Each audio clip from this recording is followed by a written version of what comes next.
Halina't pakinggan ninyo ako!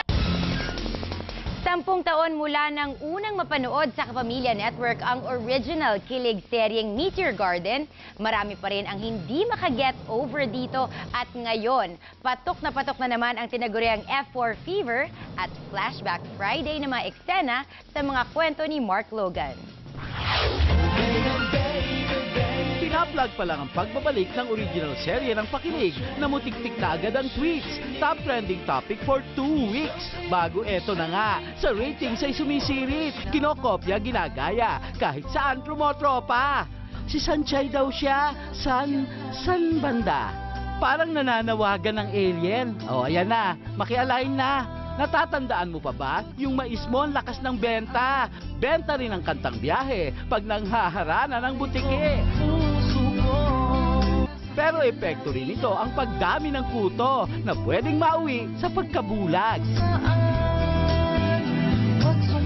Kahit saan may ume-F4 pagkatapos magwalis ng floor o habang hugasan ay binubuo. F4 daw sila. Ay, sensya na. Kala ko, tropa ni Asyong Salonga. Naks naman, hindi kayo masyadong busy ha. Nakagawa pa ng MTV. Yuhu! Heartthrob! Woot woot! Ume-F4 din si Kuya sa kantahan. Pero yung tono ha, naiwan sa Taiwan.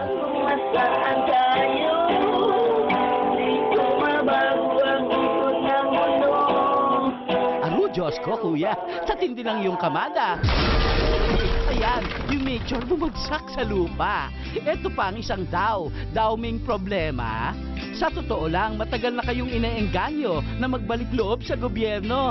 Ay, parang mga walang pangdota. Kalat na rin agad-agad sa social media, mga banat na may Meteor Garden touch, tulad ng F-Pork. Kung uso ngayon ang Bumpanes, dati na yan, Bumbanes. Kapag umorder ka ng sausawan, tatanungin ka, wazile o may sile? Maging ang papalapit na bagyong Domeng, kapag tumawid na ng Taiwan, malamang tatawagin itong Typhoon Domeng Su. Mark Logan. Domeng Su. Patrol ng Pilipino.